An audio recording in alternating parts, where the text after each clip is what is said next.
So good evening, everyone. Thanks for coming out in the cool, wet weather. Let's settle in with our meditation.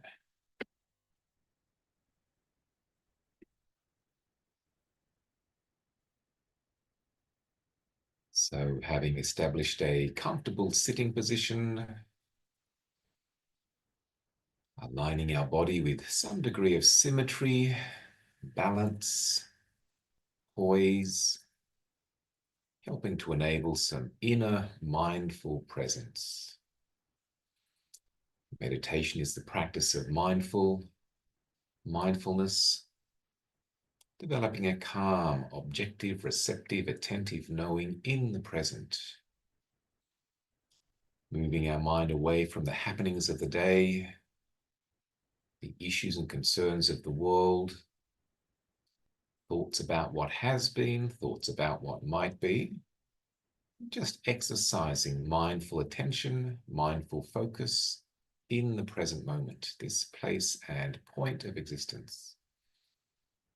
Our meditation is also practicing being present to life, just here, just now.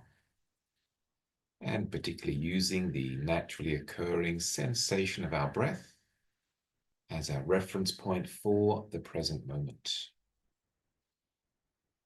Before focusing attention onto the breath, just relaxing our awareness down into our body, breathing out any stress, tension, relaxing awareness down into the body, grounding awareness, feeling grounded, settled, centered, present, feeling our body sitting here, and particularly noticing a few contact sensations, bringing mindfulness to notice the sensation of our feet connecting with the floor, contact sensation, feet against the floor.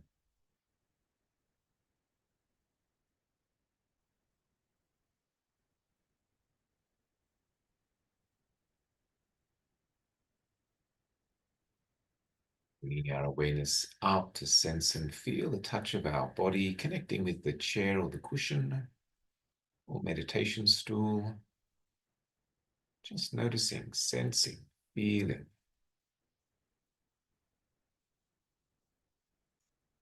Feeling our body connecting with the chair, cushion, or stool.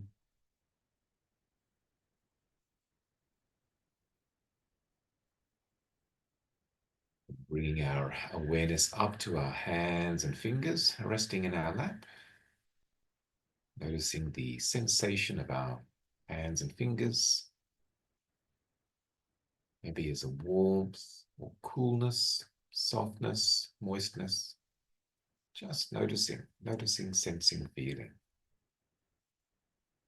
Another point of mindful knowing in the present.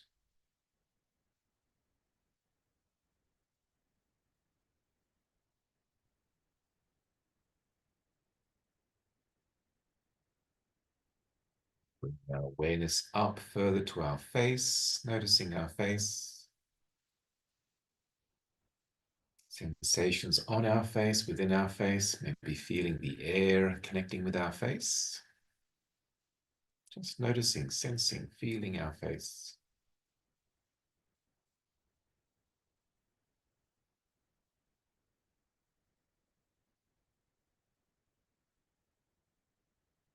And noticing also subtle light coming in through our closed eyelids. And even mindfully looking into that lightness, brightness, blankness through the closed eyelids. Creating a forward-focused gaze into the space in front through the closed eyelids. Into that lightness, brightness, blankness.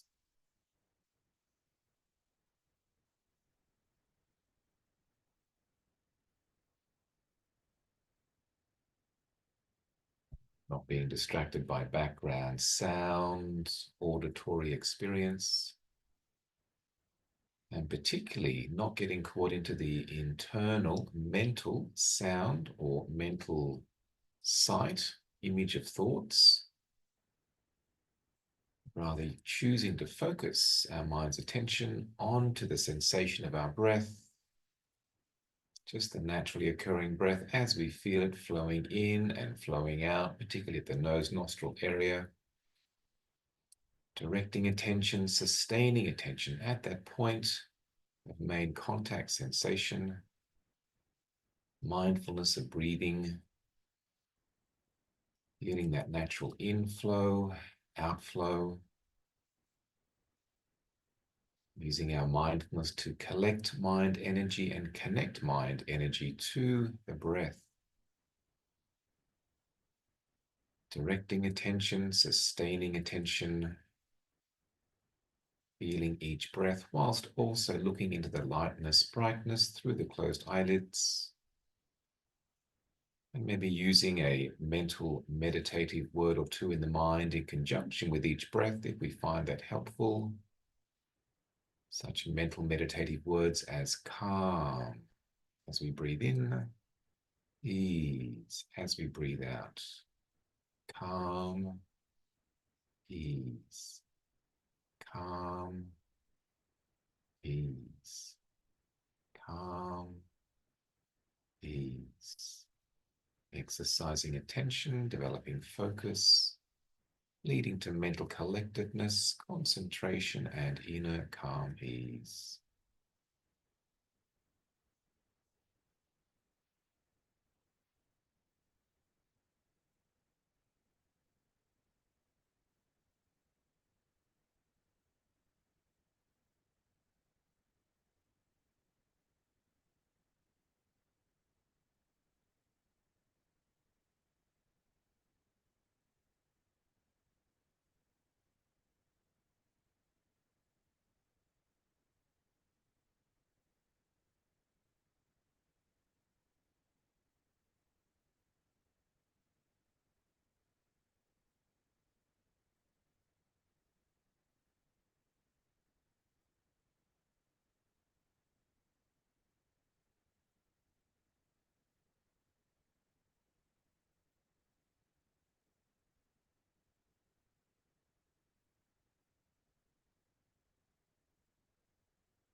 Please feel free to get a cup of tea and biscuits at the back.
So how are we feeling this evening?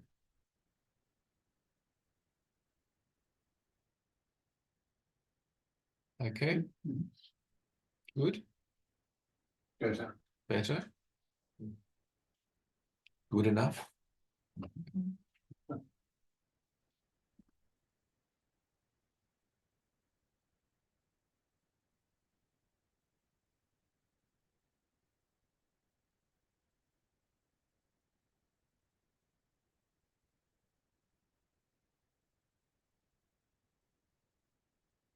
Most people do feel a bit better after some meditation. Some time to sit and quiet the mind, downtime, time for being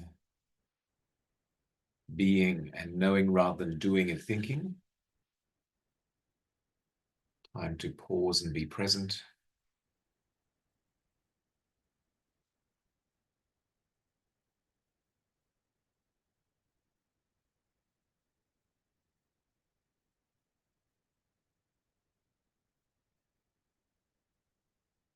One of the defining features of the Buddha's teachings, one of the determining qualities of the Buddha's teachings, one of the developing factors of the Buddha's teachings is the quality of mindfulness. So of all the various religious, spiritual, even psychological traditions, it's the Buddha's teachings that really emphasizes the importance of mindfulness, particularly within the schools of Buddhism. So Theravada, the older school of Buddhism, Mahayana, Vajrayana, it's Theravada Buddhism in particular that emphasizes the significant importance of mindfulness, developing mindfulness. Even mindfulness as the heart of the Buddha's teachings. There's a great book by Walpole Rahula, The Heart of the Buddha's Teachings, which is all about mindfulness.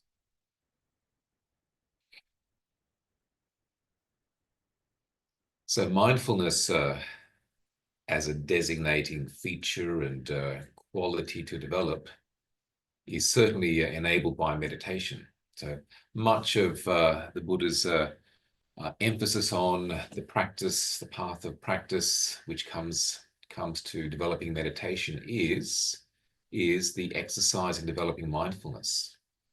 So whilst there's different topics and subjects and objects of meditation, in the Buddhist scriptures, there's spoken about 32 different topics of meditation, but they're all about developing mindfulness. So much of the Buddhist teachings evolves out of the development of mindfulness through meditation, and revolves around the application of mindfulness in daily life. And the Buddhist word for mindfulness is sati, S-A-T-I, sati. And it's a feature that is certainly prevalent through all of the Buddhist teachings in various ways, sometimes not using the word sati or mindfulness, but other words, synonyms for mindfulness, or combining mindfulness with other words. So mindfulness and clear comprehension, mindfulness and wisdom, mindfulness and investigation. And it's certainly the features in many collections of teaching. So it's the seventh factor in the Eightfold Path, which is see on the chart here, number 7, samasati, right mindfulness. It's also one of the 7 factors in the 7 enlightenment factors. It's also one of the factors in the 5 spiritual faculties. It's also one of the 5 factors in the 5 spiritual powers. So it's certainly something which is really important to develop. And the appreciation is that we can actually increase the strength and quality and accuracy of our mindfulness. Studies in neuroscience today show that we can exercise and strengthen the quality of mindfulness through meditation, increasing the neural connections in the prefrontal cortex of the brain, enhancing the ability to be mindful. And mindful is just one word: mindfulness or attentiveness or conscious clarity, awareness, the ability to focus, to concentrate.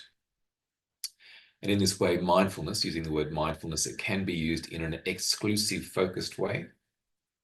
So excluding things and focusing on one thing, exclusive focused attention, or inclusive receptive awareness. And both ways become different types of meditation. So exclusive focused attention becomes more concentration meditation, inclusive receptive awareness, more insight meditation.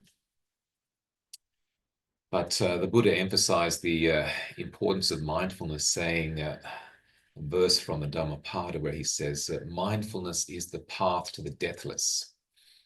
The deathless is a synonym for enlightenment, or nirvana. Mindfulness is the path to the deathless. Mindlessness is the path to death, getting reborn again and again into samsara. The mindful do not die, but the mindless live as if dead already. So mindfulness is the path to the deathless. Mindlessness is the path to death. The mindful do not die, but the mindless live as if dead already. So not aware, not conscious, not being present to life.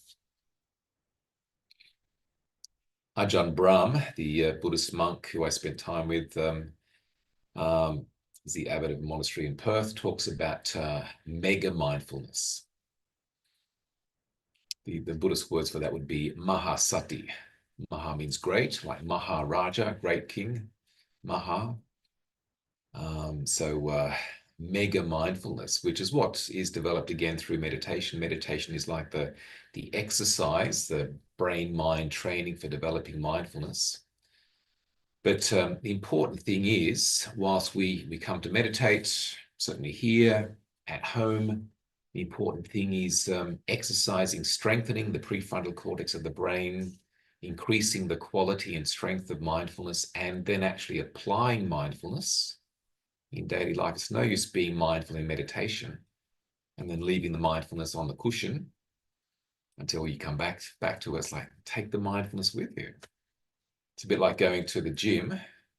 You go to the gym and exercise and strengthen the body, fitter, flexible, stronger. But the benefit is to use it. Use that strength in what everyone's doing, brush cutting or lifting things, lifting boxes, etc. So it needs to be used to be appreciated, making good use of our quality of mindfulness. And as a sort of an emphasis, as a reminder, as an inspiration, I've come up with what I call the 3 Gs of mindfulness. The 3 Gs of mindfulness.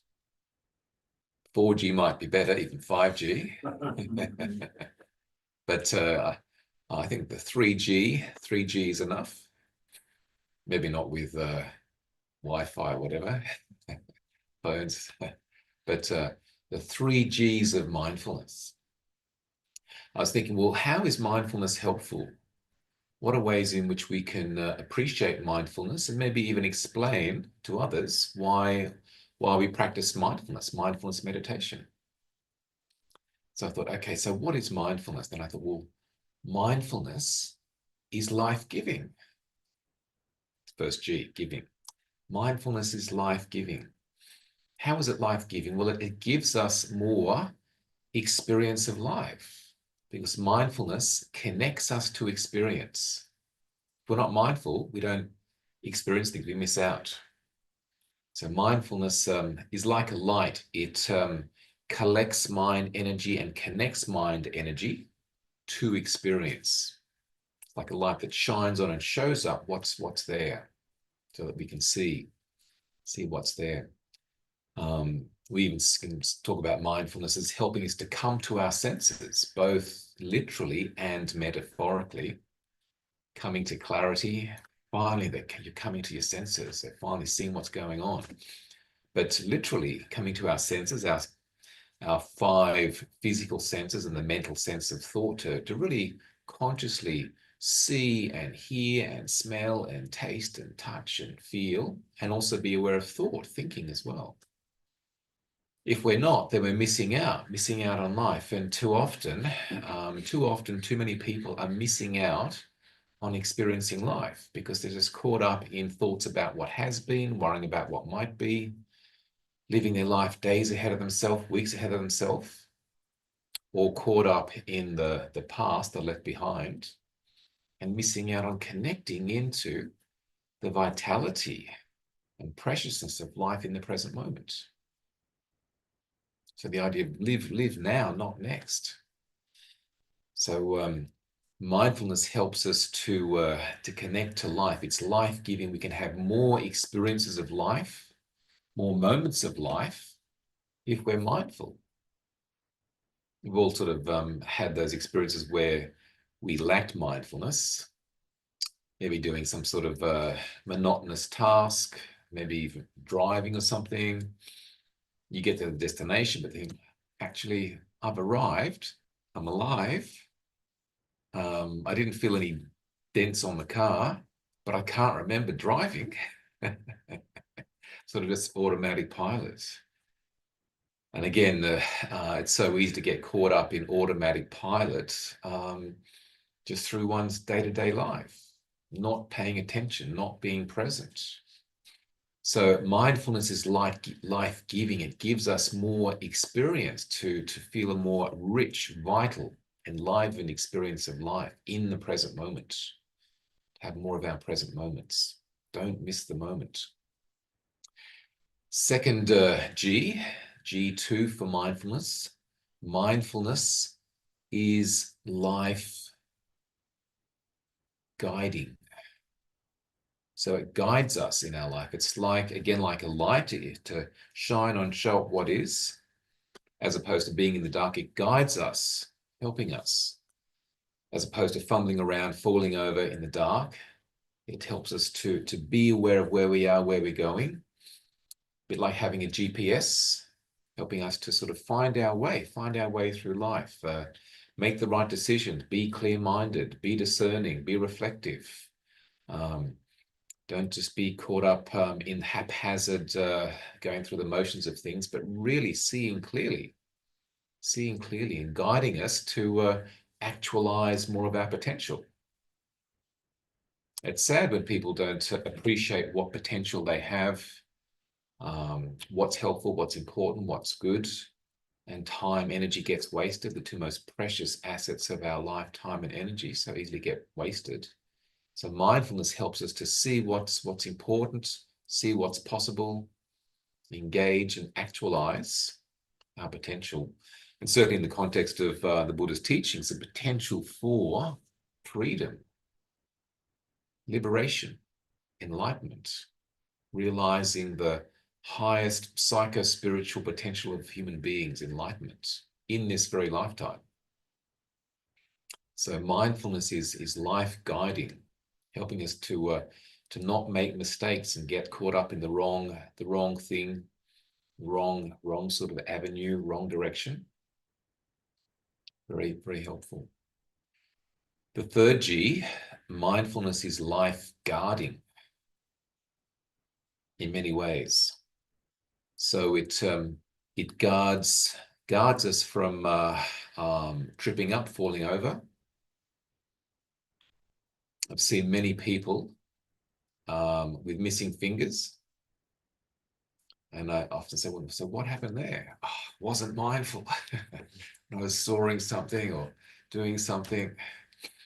So a real sort of physical sign of a lack of mindfulness, or they've had an accident, fallen over, hurt themselves. Oh, wasn't mindful. So mindfulness, it's life guarding, could even save our life. In fact, just as an example of this, my air conditioning unit in my small studio office on the other side of the house, it's only a year old and I haven't used it for a number of months. Last week, I put it on because it was a very, very hot day. It was last week, and it didn't work. So one of my clients was sitting there sweating, and so I'm sorry, I put the air conditioning on. Look, it's supposed to be 16 degrees. This wasn't working. So I called up the chap that installed it, and he sent his air conditioning mechanic guy out. There's two of them that came out, and turned out that there wasn't the gas in the air conditioning must have leaked out. Must have been a hole. They said, "Oh, we're having a problem with this with the copper pipes that the gas goes through," and so he was bleeding out any gas that was there, and there was all these March flies coming around. So usually when I'm sitting out there and there's March flies, we light a mosquito coil. So I thought, oh, I'll light a mosquito coil. And there's gas. and he also had a whole sort of cylinder of gas that he was going to be using as well. So I had some spray there. So I said, oh, hey guys, you can use this spray. Otherwise, the three of us might not be here anymore. Nitrogen is something they fill it up with. So just mindfulness can save people's lives. So it's life guarding in that sense, but also mindfulness by being more mindful, not caught up in negative thinking, stressful thinking that causes stress that can affect our health and well-being. And certainly stress is a factor that leads to or underpins as a direct cause or an exacerbator of most issues and illnesses in life. So most issues, even relationship issues and illnesses, both physiological, psychological, relate to stress.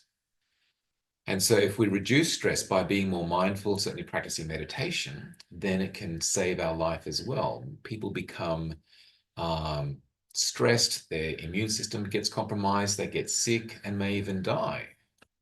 So mindfulness becomes a factor to even save life. That's like a health insurance, a real health insurance The more you pay into moments of mindfulness, meditation, outside of meditation, that's the real health insurance. But also in terms of being life guarding, it helps us to be mindful of what we think and say, so that it guards our well-being, so that we're not caught up in negativity, negative approaches, negative thoughts, mental states, emotions, behaviors, speaking in ways that affects the quality of relationships. It guards us, it protects us. In the same way that a security guard or a lifeguard on a beach can help look after and save people's lives, so too mindfulness becomes our lifeguard,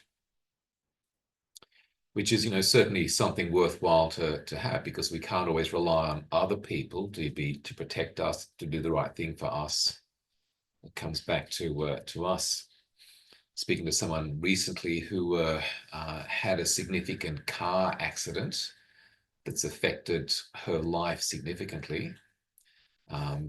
She got trapped in the car, a car that smashed into the side of her car, a car that was out of control and spinning, and she was trapped in the car. Both her legs got smashed up, so she's had to have her knees replaced. Fortunately, she can still walk after a lot of sort of therapy and a long time in hospital, but ongoing pain. And she said she remembers something that her father says: always drive for other people. So drive on the road and being mindful of other people, because don't just drive for yourself in terms of like, well, I just want to drive fast and get down quick. It's like, well, actually, that might be a cause of an accident for someone else. So again, the mindfulness comes in to protect self, but also other people as well. So it's life guarding self and others. So in this way, we have the 3 Gs. Mindfulness is life-giving, giving us more moments of being aware, present to life, experiencing more the richness of life.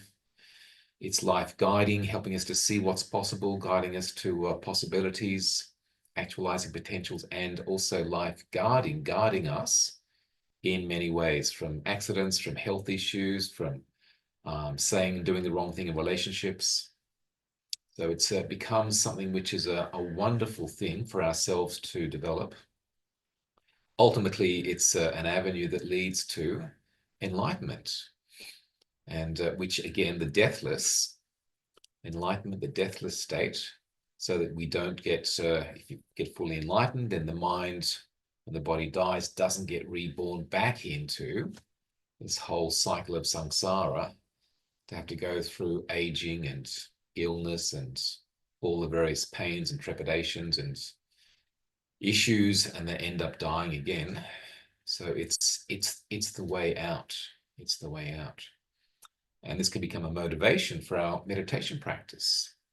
So every time we practice meditation, we're exercising, strengthening mindfulness to see more clearly, to have understanding, to have insight and freedom, escaping from the cycle of samsara that the mind gets caught into out of misperception, misunderstandings, ignorance, ignoring the truth of things. So if yourself, any questions or comments around the 3 Gs of mindfulness? Could you talk a little about beyond our own mindfulness guarding us, how the Buddha and the Sangha also guard us by virtue of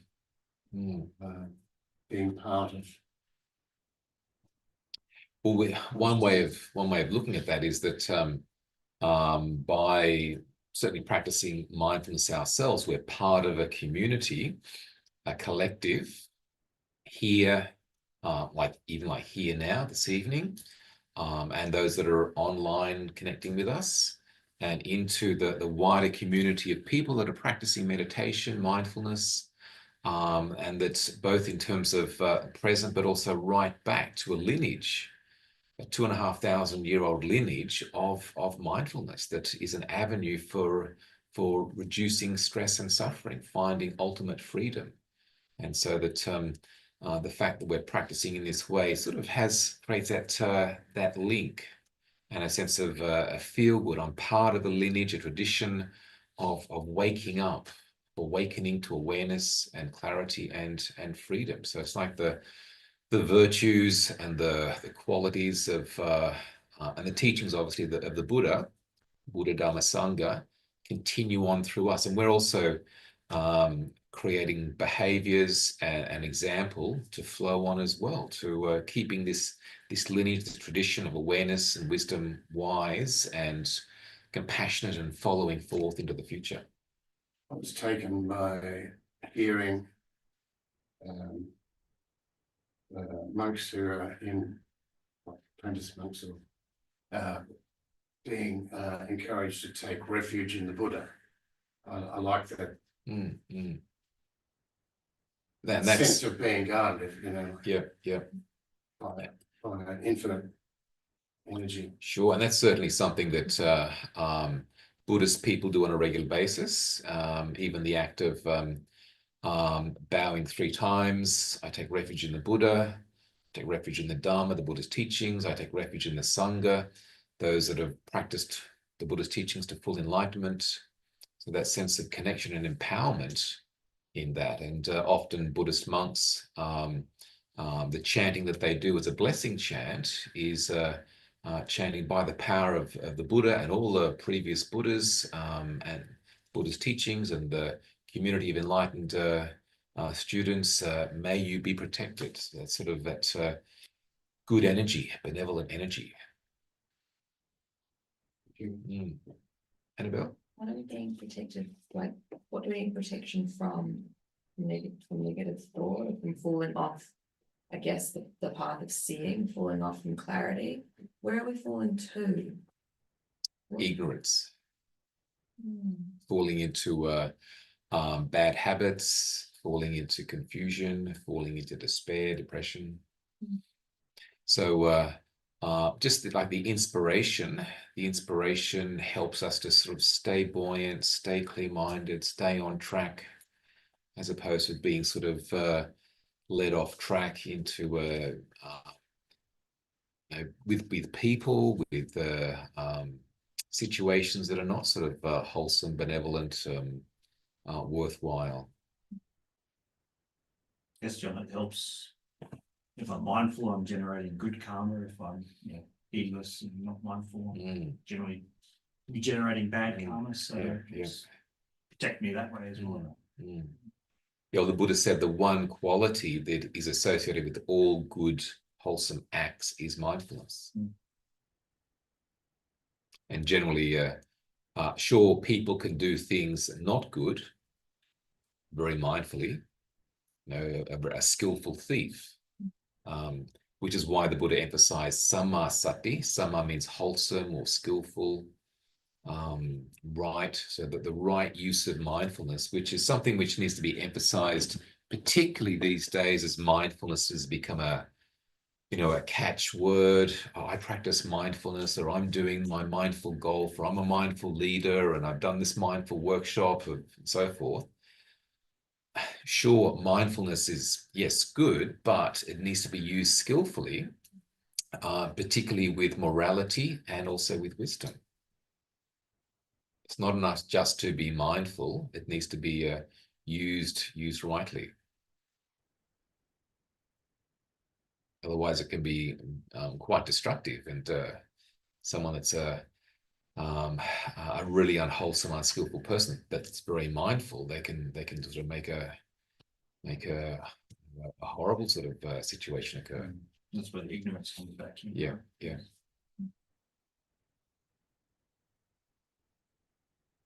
So certainly the world needs more mindfulness, but particularly samma sati, right, wholesome, skillful mindfulness.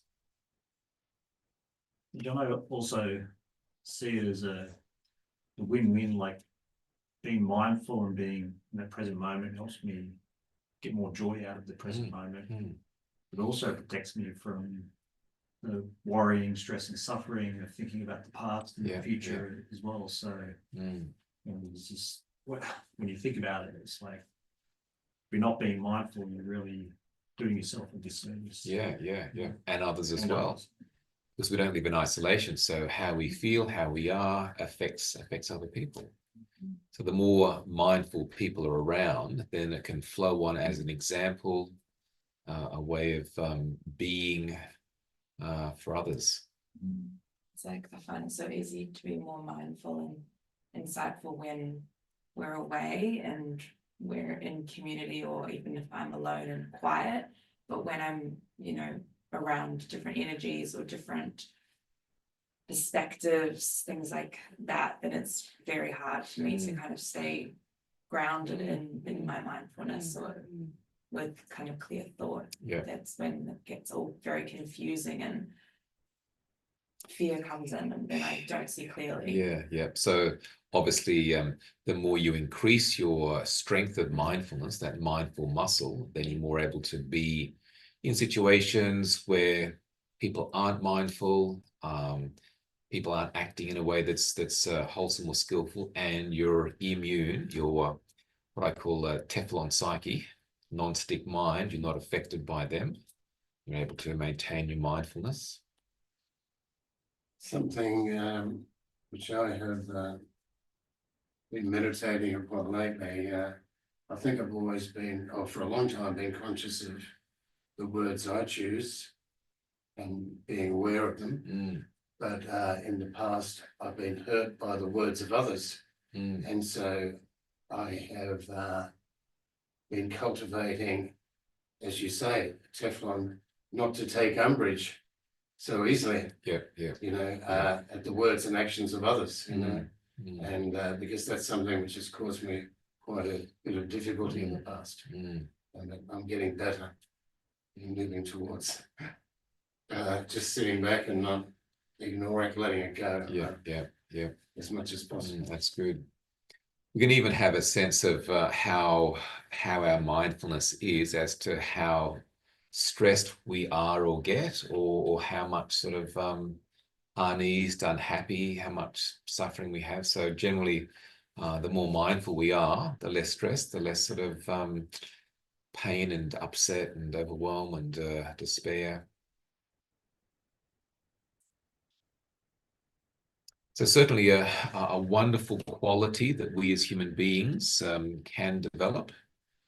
We can, it's a lifetime developing, but something that's important to put quality time, energy into developing and particularly using, applied mindfulness, and hence off the meditation cushion or mat to actually engage and use the mindfulness. It's like we can sharpen a tool, but the worth of the tool is using it skillfully. So we'll finish up for tonight. Thanks for coming out. Some of you may be along on Sunday for the meditation retreat day. There's still plenty of space. So if you aren't already on the list and do want to come along, then please let me know. You can even decide that the Sunday morning, there's usually always a bit of space. But that'll be here for 9:30 on Sunday for a meditation day. So again, thanks for coming out and see you next time. Good.